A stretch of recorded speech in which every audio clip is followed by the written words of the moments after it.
Che cos'è l'amore?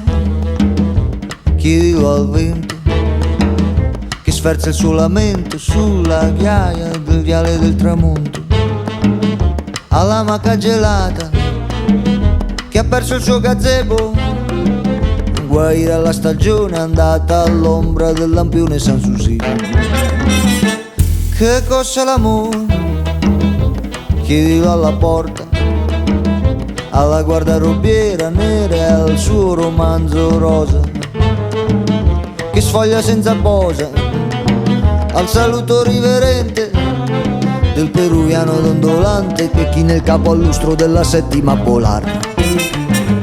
Ai permette signorina, sono il re della cantina, volteggio tutto crocco sotto i lumi dell'arco di San Rocco, ma s'appoggi pure volentieri fino all'alba, livida di bruma che ci asciuga e ci consuma. Che cos'è l'amore? È un sasso nella scarpa che punge il passo lento di bolero con l'ammazzone straniera, stringere per finta